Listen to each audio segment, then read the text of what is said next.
fyrir dagana mín. Af því það konundagur, þá kannski eðlilegt að við bjóðum upp á smá vitnisburð. Ef einhver hefur frá Guði að segja, ef einhver hefur reynt talað, Drottinn hefur talað til ykkar og verið með ykkur eða þið eigið sögu að segja, þá bara velkomið að koma og segja frá því. Gera Jesú Krist dýrlega. Það skiptir bara með rosalega miklu máli. Ef við viljum ekki grípa tækifærið. Við fáum auðvitað stjörnuna. Esti þýðir stjarna, sko. Já, mér langar að segja frá því. Fyrst hann að gefa þessi tækifæri. En ég skal löstu. Það var þannig að ég var að bara drepa sjálfan í þunglindi.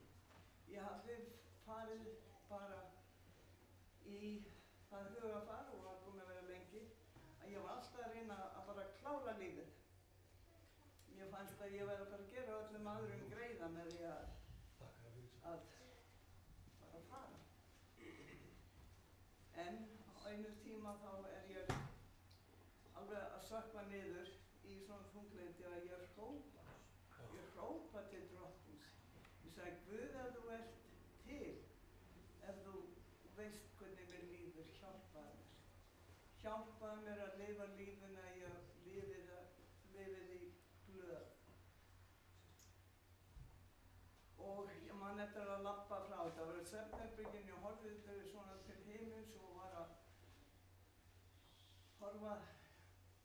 Ég segi, það er enginn sem heyrir. Það er enginn sem að veit hvernig mér líður. Svo að viku seinna stungið upp að ég farið til Oregon. Hitta mann þar sem að læknar, leggur hendur yfir fólki og það læknast. Og svo við förum þangað. Og þessi maður er ekki við, þannig að hún sendir okkur áfram til að hitta son þessa manns. Þannig að öruggasti staður til að hitta hennar mann var að mæta þarna á samkomu sem að við förum þangað. Og finn ég bara fyrir nærveru Drottins. Að hún er svo bara að ég gengi inn í nærveru Drottins og ég þekkti ekki Drottin, ég vissi ekki hvað það var. Svo ég kölluði hann til hvort ég vilji láta biðja fyrir mér. Og ég, já, ok. Og það var biðið fyrir mig og síðan er mér boðið í okkur og boðið í mat þarna eftir á. Við erum náttúrulega nýtt fólk af í litri kirkju og allir taka eftir því að við erum leitt þarna inn og trúa því að við erum leitt þarna Guði. Nema það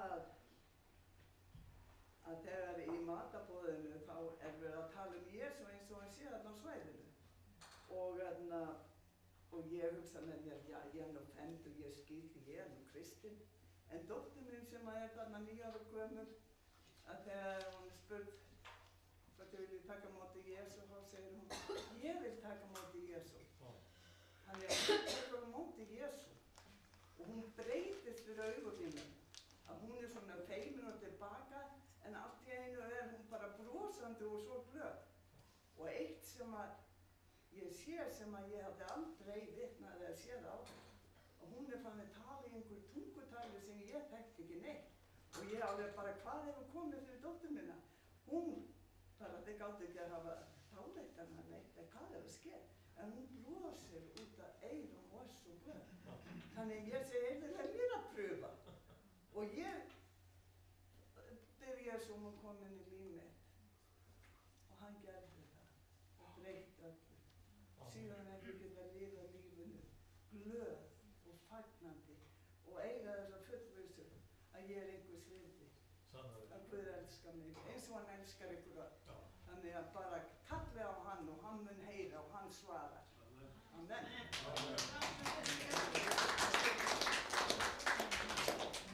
Amen. Þetta er alveg dásamlegt að hafa svona vitnisburði. Búddi mín, vilt þú koma og segja?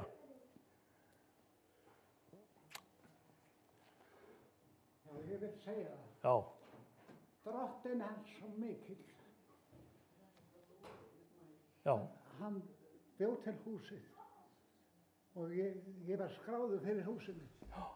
En það var heilagur andi sem að byggði þetta hús. Það var húsið þetta á Akureyri. Húsið á Akureyri. Hraungerði 8. Já. Þið getur takkað á því. Hraungerði 8. Ævar Þorsteinsson fyrir því.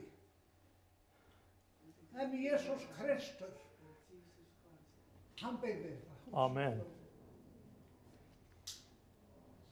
Hann byggði þetta hús. Ég var alveg staurblankur. En svo fór ég út í þetta. Og það alveg heilagur sanning. Já.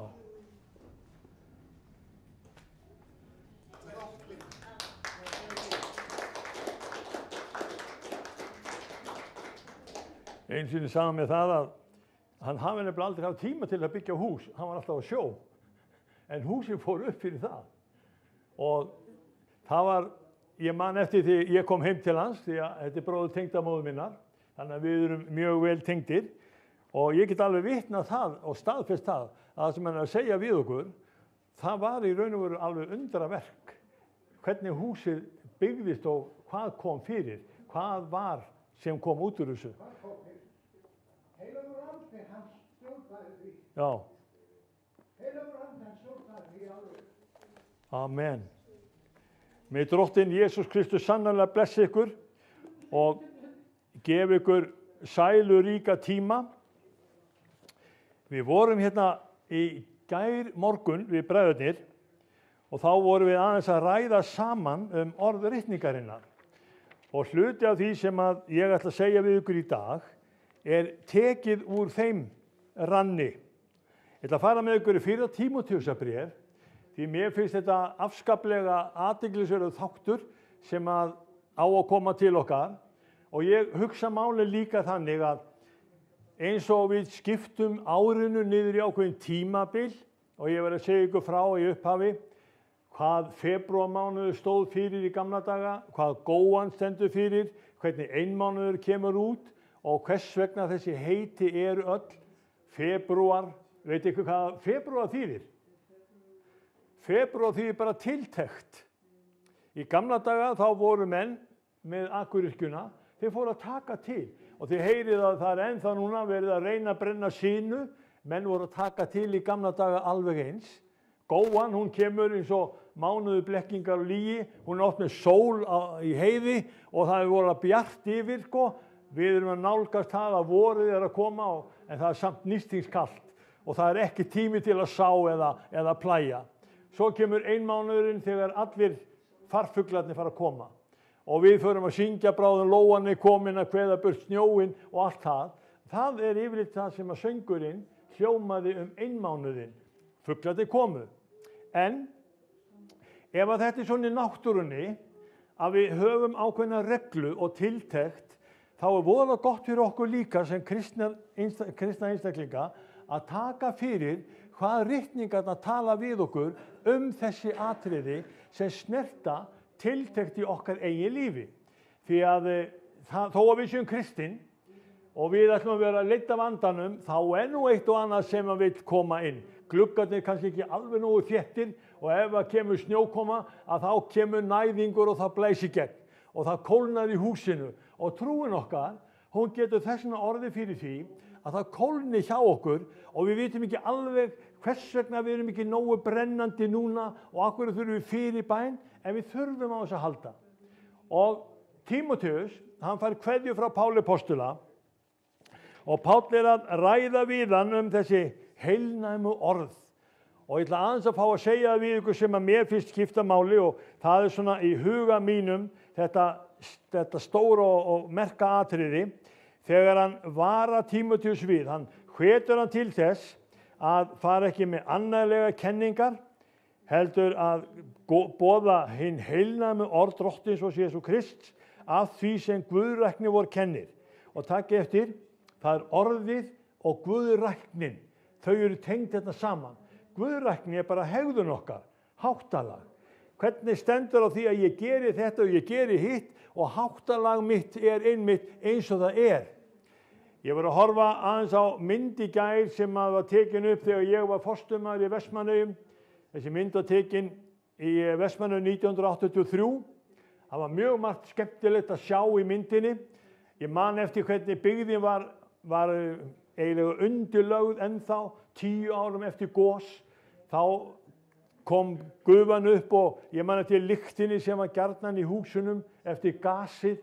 Og eyjarnar voru ekki búin að jafna sig 10 árum eftir gos, en þeir voru að sýna mannlífið í myndinni, nýtt líf, og voru að sýna þá hvernig þetta var í verbúðunum, hvað menn voru að gera og hvernig menn höguðu sér, og ég þekkti náttúrulega flest alla þarna sem voru í myndinni, sumir gamli nemendur og aðrir samstarfsmenn, og ég á mjög góða minningar þetta fólk.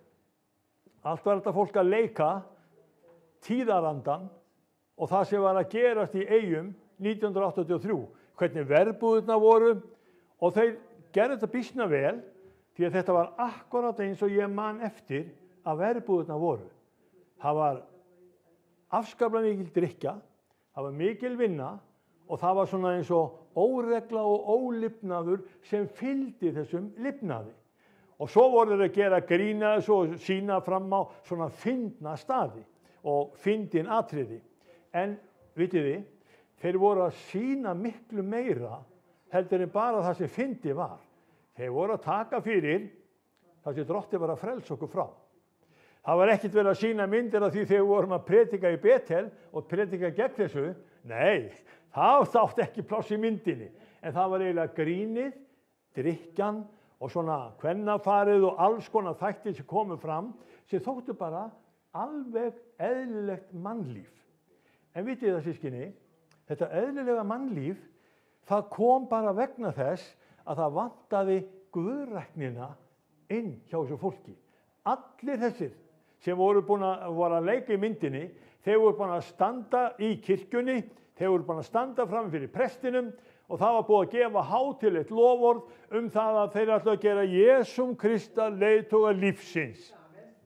Og þeir voru voðalega áfram þetta, þeir voru í jakkafutum og stelpunar í fínum kjólum og allt var svo glæsilegt, en hugurinn, hann eiginlega fylgdi ekki máli. Því að eftir ferminguna þá hættu þeir mæti kirkju. Eftir ferminguna þá tók hitt við. Eftir ferminguna þá hélt lífið áfram og lífið það fór í þann farveg sem þau voru vön að sjá. Alveg eins og mamma gerði, amma, pabbi, afi og svo framvið. Þetta fór allt í sömu rásina. Hvar var þá guðræknin? Og Páll postuli, hann að ýta svolítið við okkur með því að segja við okkur gegnum Tímóteusarbréfið, og því sem guðrækni vor kennir, þá hefur hann ofmetnast og veit ekki neitt. Og guðrækni vor, hún hefur gríðarlega sterk áhrif á boðskapinn sem við erum að taka fyrir hér í þessu orði. Nú þetta oft og tíðum þannig að við segjum Jesús Kristur, hann kærleikur. Hann elskar okkur og hann tekur okkur eins og við erum. Og við erum alveg sammála því. En hann vil ekki hafa okkur eins og við erum. Hann kom í þennan heim til þess að skapa nýja menn. Til að gera menn að nýjum mönnum. Og hvernig fer hann að því? Hann notar tvennt til þess. Hann notar orð Drottins sem hefur áhrif á þig. Og ef þú efast að orð Guðs sé kröftugt og lifandi og beittar af hverju tvíeggju sverði til þess að dæma hugsanir og hugrenningar, prófaðu að lesa orð Guðs. Prófaðu að kynna þér orðið. Veistu hvað það gerir? Það lætur þig skipta skoðun. Það lætur þig hugsa öðruvísi. Og þetta bara leyndardómurinn við guðræknina að þegar Tímóteus var hvattur til þess að tala til safnaðarins og kenna söfnuðunum, þá átti hann einmitt að gefa þeim orð Guðs, kenninguna, og hann átti að gefa þeim guðræknina. Háttalag hans átti einmitt að hafa áhrif á þá sem voru að taka þátt. Svo heldur Páll áfram. Ég ætla að fá að segja bara að lesa frá versi 6 í guðurhræðsla. Samfara nægjusemi mikill gróðavegur, því að ekkert höfur inn í heimi flutt og ekki getur verið heldur flutt neitt út þaðan. Og það mjög athyglisverður þáttur. Allar eignir þínar, peningarnir þínir, silfur og gull, það verður eftirskilið þegar þú deyrð. þú tekur ekki með þér í gröfina og það verður bara þannig að það eru aðrir sem fá það. En hvað ætlum við að gera við þann sanna auð sem á að fylgja okkur inn í nýja tilveru? Og það leyndardómurinn við að vera kristinn og vera guðrækinn. Þú sáir ákveðnum velgjörðum, ákveðnum athöfnum og þær fylgja þér í gegnum gröf og dauða. Því þú eru dæmdur eftir því sem að þú hefur gert. Verk þín munu vera leitt fram. Og Páll var að Tímóteus við að láta ekki það sem að við köllum fékind eða eitthvað svona líkanlegt ráða og segi við hann: ef við höfum fæði og klæði, þá látum oss það nægja. En þeir sem ríkir vilja verða falla í freistni og snörur og alls kyns óvitulegur og skaðlega fýsnir. Er þetta eitthvað nýtt? Þetta búið að vera svona síðan 2000 ár. Þeir sem eru ríkir verða aldrei nógu ríkir. Þeir geta alltaf fengið aðeins meira.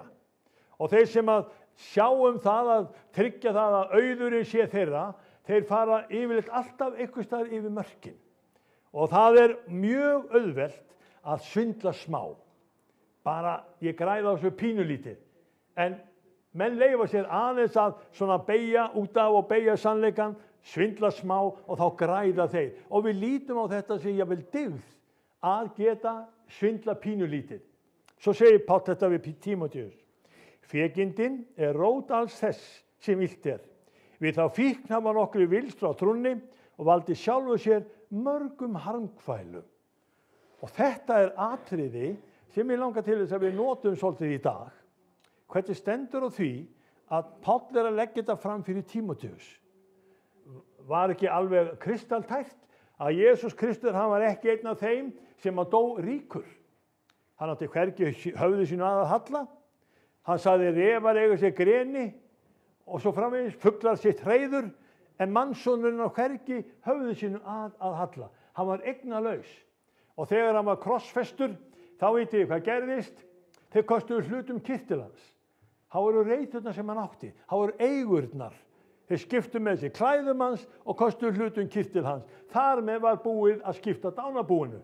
Jesús var ekki auðugur af veraldlegum auði, en hans fátækt, það lofar fyrir þig að þú megir auðgast af þeirri fátækt. Það sem hann átti ekki, það gefur hann þér.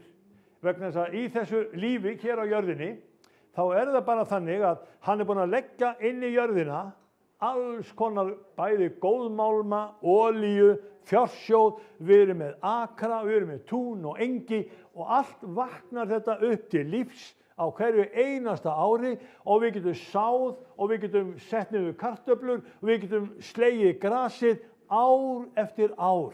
Af því að jörðin, hún sér að endurnýja sig. Hvað haldið þið að Guð hafi ekki haft í huga þegar hann skapaði jörðina svona? Við fáum að endurnýjast alveg eins þegar við tökum orð Guðs og setjum það inn í okkur. Af hverju fégindin sérstaklega nefnd hjá Páli postula? Af hverju ætli hann vilji vara Tímóteus við? Og ég held að þetta sé bara ákveðin lögmál sem að við köllum í Rómarbréfinu 8, lögmál syndar og dauða. Það vill svo oft ná tökum á okkur. Og nú ætlum ég að fá að fara með ykkur inn í sögu Biblíunnar og þeir sem skrifuðu Biblíuna voru greinilega mjög hlynntir því að skrifa og vera sannleikasmegin og vera ekki að blekkja okkur með eitt né annað. Og sjáu hvað þetta athyglisvert. Ég ætla að fá að fara með ykkur inn í 2 kafla í fyrri Samúelsbók. Fyrri Samúelsbók, hún náttúrulega til í Gamla testamentinu og við getum alveg spurt á móti hvað getur Samúelsbókin, hvað getur Gamla testamentið kennt okkur? Það talaði 2 aðila. Annar var prestur og hinn var spámaður. Og þeir voru bara alveg svo hverjir aðrir menn, þeir áttu sína konur og þeir eignuðu sín börn. Hvernig skyldi uppeldið hafa tekist hjá þeim? Og það segir frá því að Eli prestur, hann var presturinn sem að tók við fórnunum og hann sá til þess að helgihald gyðinga, það gekk eftir rútínu, eftir reglunni, alveg eins og það átti að vera. við komum í annan kapitula fyrir Samúelsbókar og það 12. versið. Og það fór að kynna prestinum. Og hann á syni og þessi prestur kallar Eli. Og hann segir, synir Eli voru hrakmenni. Þeir skeyttu ekki drottinn, sjáu þið. Það vantaði guðræknina. Þeir skeyttu ekki drottinn. Þeir voru prestar, ekki vegna trúarinnar, af því þeir höfðu endurfæðst, heldur vegna þess að þeir voru af prestaættinni. Þá gekk þetta bara í ættir. Þú bara gerðir það sem pabbinn sagði þér að gera og þú áttir að haga þér nákvæmlega eins. En þessi menn, það er sagt svolítið þá, þeir eru kynntir hérna sem hrakmenni. Og hrakmenni í hebresku er orðið synir Belíal. Af hverju voru þeir hrakmenni? Prestar? Það getur ekki verið að prestar hafi einhverja meinbugi. Það getur ekki verið að við höfum til dæmis kirkjur í dag á Íslandi sem eru með presta sem hafa vafasamt orð á sér. Þessir höfðu vafasamt orð. Skyldi það vera veikleiki okkar mannana að við eigum svo auðvelt með að lenda í einhverju vafasömu. Svo segir hann hérna þessa drengi, hvað gerðu þessi prestar? Og það er sagt frá því, frá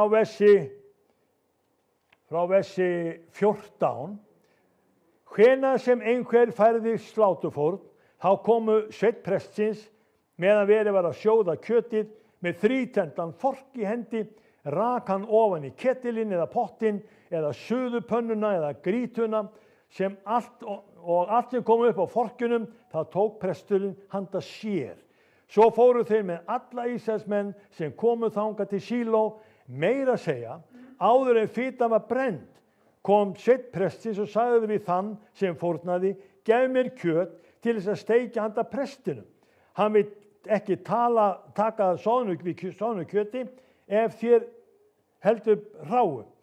Sagði maðurinn þá við hann, fyrst verður þó að brenna fituna, takk síðan slíkt þú girnist, þá svarar hann, nei, heldur skalt þú gefa það nú þegar, ella mun ég taka það með valdi. Þannig að þessi prestar, þeir leyfðu sér að lítilsverða fórnina taka það sem Guði var gefið og Guð átti að fá. Og prestarnir þeir bara mökuðu sinn eigin krók. Fekindin, maturinn, það sem þeir sáu að var gott í fórnina, það hirtu þeir bara sjálfir. Hversu oft lendum við ekki í ykkur svona? Þið sjáu að við erum núna að taka samskot þetta til safnaðarins, baukar fara Hver veit hvert peningarnir fara? Er ég að láta safna saman peningum bara til þess að vasar mínir bólni út? Nei, ekki aldeilis. Við höfum verið að leysa út fjölskyldur frá þrældómi í Pakistan og yfir 50 fjölskyldur voru á síðasta ári leystar úr þrældómi bara fyrir þann pening sem við erum að safna saman hér. Við erum að bjarga þeim sem að eiga sárt að binda og við erum að leysa þá undan ánauð og oki. Svoleiðis að það sem þú leggur í fórnina hjá okkur, það sem þú gefur, það fer annað til þess að kristnin megi virka annar staðar. Það sem hann ekki virkar í Pakistan, þar erum við að leggja lið. Þú ert þá með, þú ert hlutaki af þessu, við erum ekki að búa til að nú getur Kitty haft gott afmæli fyrir hana Dísu því hún er áttræð í dag, nú er hún ellendis og þau bara geta haldið mjög stóra og flotta veislu. Nei, þau fá ekkert af þessu. Þetta er allt saman til trúboðs. Þessir menn sem við köllum synir Eli og voru hrakmenni, þeir voru ekki sama sinnis og við. Þeir tóku fyrst og fremst fyrir sig. Þeir notuðu þetta bara fyrir sig. Og Páll varaði Tímóteus að fara eins að. Svo flettum við aðeins fram í bókinni og við getum komið hérna inn í, ég get alveg fara með ykkur svo sem inn í það, hvað varð þessa menn, því að það er sagt frá því hvernig endalokin urðu hjá Eli og sonum hans. Þau voru hrapaleg og afskaplega erfið viðureignar og menn hafi verið að spyrja hvernig stendur á því að þeir lentu í svona miklum ógöngum.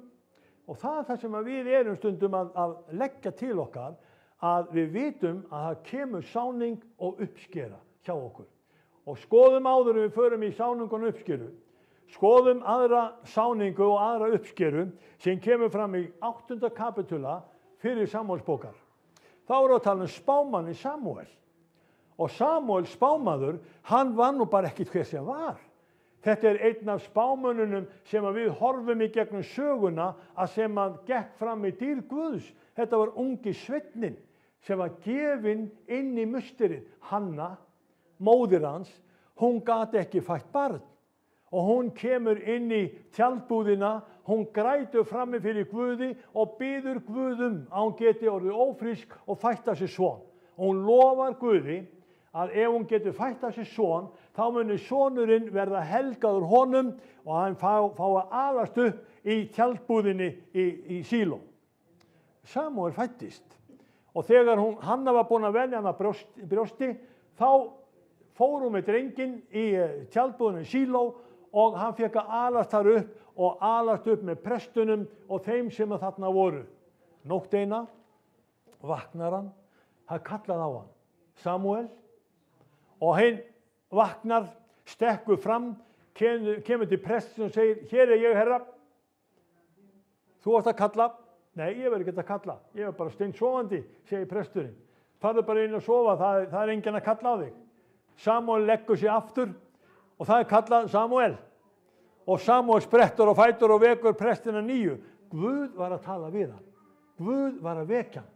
Og við vitum það frá þessari stundu, þá er Samúel einn af spámönnum drottins vegna vitjunarinnar sem hann fekk. Og sjáu svo hvernig þetta er merkilegt. Svo náttúrulega líður tíminn. Og Samúel, hann er orðinn gamall og roskinn og hann á syni. Og synir hans, þeir eru kynntir í fyrstu versum 8. kapitulans í fyrir Samúelsbók.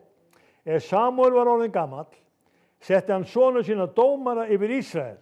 Frumgeti sonur hans hét Jóel, annar sonur hans Abía. Þeir dæmdu í Berseba, en synir hans fetuðu ekki í fótspor hans. Heldur hneigðust þeir til ágindar. Nákvæmlega það sem Páll postuli var að vara Tímóteus við. Ekki sækjast í fegindina. Þeir hneigðust til ágindar. Hvar er ágindin hjá okkur? Hún er alveg þekkt á meðal okkar. Þið þekkið það, ekki satt? Það er til ágind okkar á meðal. Við erum ekkert laus undan ágindinni nema við tökum á málunum. Nema við segjum, ég læt þetta ekki stjórna mér. Ég læt ekki peningahyggjuna ráða yfir mér. Ágindin stýrði þessum mönnum. Og til hvers leiddi það? Biblían heldur áfram að gefa okkur skýringu og segir við okkur, þeir þáu mútur og hölluðu réttinum. Og hvað kom út úr þessu? Fyrir bragðið, þá fóru allir Ísraelsmenn að krefjast þess að þeir fengju konung yfir sig. Ekki rangláta presta. Og við höfum bara í fyrstu 8 köflum fyrir Samúelsbókar, þá höfum dæmi presta sem mistókst uppeldið og spámann sem mistókst líka uppeldið vegna þess að gyndirnar, þar komu yfir afkomendurna alveg eins og það gera hjá þér og mér. Það verða líka gyndir til hjá okkur. Og myndin sem að ég var að sjá frá Vestmannaeyjum, Nýtt líf, hún fjallaði einmitt gyndir ungmennana sem að þau réðu valla við. 1983, fyrir 40 árum, þá var þetta svoleiðis þá, það er enn það í dag. Þetta er enn til staðar. Og við sem hér erum inni, við bara þekkjum mjög vel að gyndirnar hafa líka bankað upp á hjá okkur. Og Tímóteus fær þess vegna skilaboðin frá Páli postula, fegindin er rót alls þess sem illt er. Og sjáum við hvað sem menn gerðu. Við ætlum aðeins að fá að fara með ykkur í nokkur atriði sem að birtast í versunum frá 10 til allavega 19. Fyrsta er sagt að sonur yðar mun að taka og setja þá við vagna sína. Það vegna þess að þeir báðum að fá konung. Og konungurinn, hann gerði ákveðna kröfur. Og kröfurnar voru þær, hann myndi taka sonur ykkar og láta sonuna, synina, ráða, ríða hestum og vögnum og koma fram eins og þeir væru þjónar. Hann myndi gera þá að starfsmönnum, plæja akra sína, hann myndi taka bestu jarðeignir ykkar og svo framvegis. Og þetta er allt saman 10. hérna hjá hann Samúel. Af því að Guð sagði, þeir ekki hafnað þér, Samúel, þeir hafa hafnað mér. En sagan heldur áfram. Og við eigum þessa sögu í ritningunni til þess að við getum skoðað hvað það sem við verðum að læra af. Hluti af þessari sögu snerti núna föstun okkar. Fastan að minna okkur á það að við eigum eitt konung yfir okkur sem var svikinn fyrir 30 silfurpeninga. Júdas, hann sá tækifærið, hann var businessmaður og sá viðskiptatækifærið, selja Jesú, fá 30 silfurpeninga og síðan mynda bara lifa glaðan dag eftir það.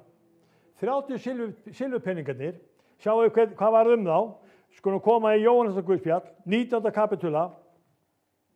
Það er alveg afskaplega sterkur þáttur sem að snertir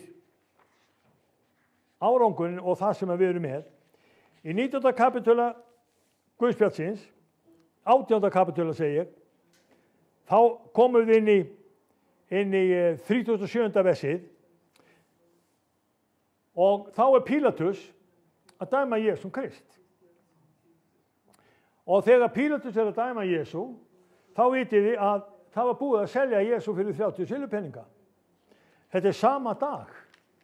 Og Pílatus, hann spyr Jesú, ert þú þá konungur? Því að gyðingarnir, þeir notuðu þetta orð, konungur, sem eitt af dæmum þess að Jesús mátti ekki lifa. Hann var rétt dræpur, af því að hann sagði þeim, ég konungur, konungur konungana. Og við sjáum í þessu versi, þú ert á konungur, rétt segir þú, sagði Jesús. Ég konungur til þess ég fæddur, til þess ég komin í heiminn, að ég beri sannleikanum vitni. Hver sem af sannleikanum heyrir mína rödd.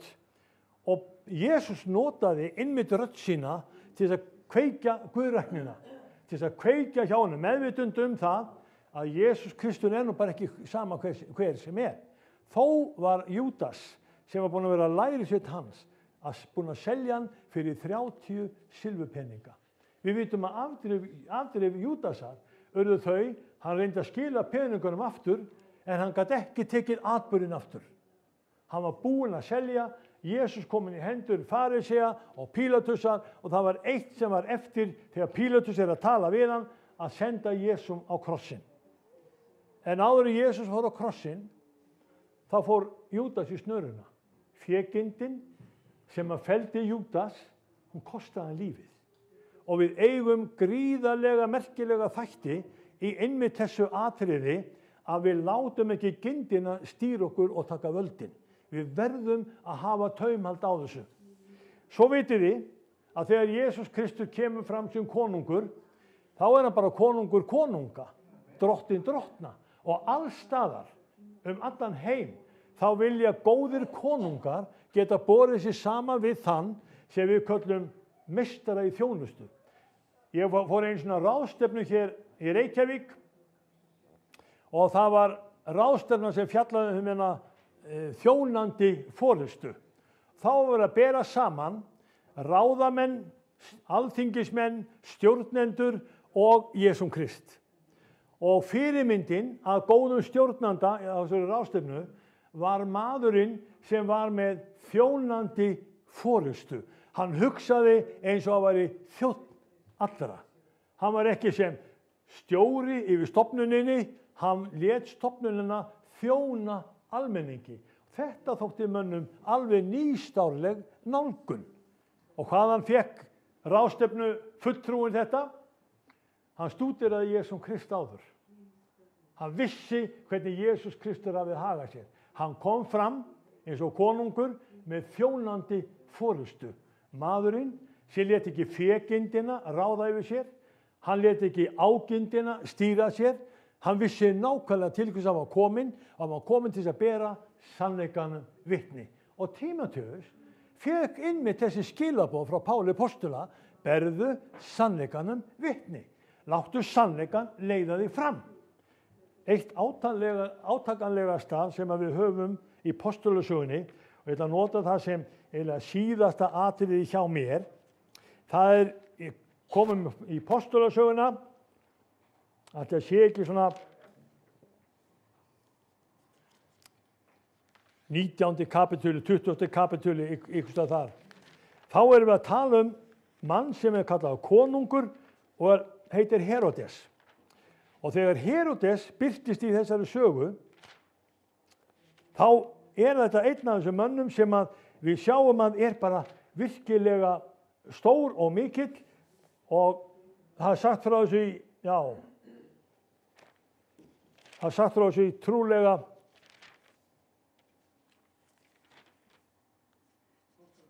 einum kaflanum í Postulasögunni. Og Herodes kynntur það til sögunar, það 12. kapitúli, Hann kynntur það til sögunar, og þetta við erum að taka fyrir árin svona 37 til 44 eftir Krist. Þessi Herodes, sem hérna kemur til sögunar, hann kallað Herodes Agrippa. Hann var búinn að gera sér frægan fyrir það að hann ætlaði að fórna Jakob.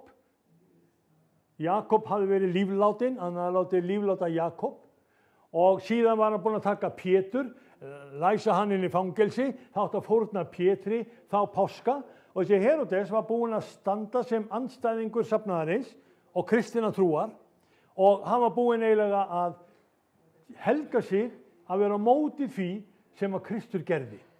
Svo segir sagan við okkur í 20. versinu í 12. kapitúli Postulasögunnar: Herodes hafði verið hardagramur Týrverjum og Sídóningum. Komu þeir saman á fund hans, fengu Blastus stallara konungs til fylgdar við sig og báðust fríðar land þeirra, og að land þeirra væri háð landi konungs vistaföng. Á tilsettum degi klæddi Herodes konungsgrúða, settist í hásæti, flutti þeim ræðu, en lýðurinn kallaði: Guðs rödd þetta eigi manns. Jafnskjótt laust engill drottis hann, söku þess hann gaf ekki Guði dýrðina, hann var ormetinn og dó. Dómur Guðs kom strax yfir hann. Og við vitum ekki almennilega hvenær þessi dagur dómsins kemur yfir hvern mann. Hvað voru mennirnir hjá honum Eli presti búnir að vera lengi að svívirða fórnirnar þangað til Guð greip inn í? Hvað voru synir Samúels búin að vera lengi að lítilsvirða gjafirnar þangað til Guð greip inn í? Hvað var Herodes búin að lítilsvirða mikið Guðsverk þangað til að Guð greip inn í? Það hluti af því sem við þekkjum ekki. Það bara sagt í Biblíunni að menn geta fyllt mæli synda sinna. Og þegar mælinn fullur, þá segir Guð, nú nóg komið. Það sem að Ísland að gera í dag, við erum ekki að sjá endilega að kristnin sé að blómstra á Íslandi. Við erum að sjá meðal annars að þjóðkirkjan sem að kalla sig kristna kirkju, hún að breyta hegðun sinni og háttalagi og fara út af Guðs orði og gera alveg eins og synir Elía, gera alveg eins og synir Samúels.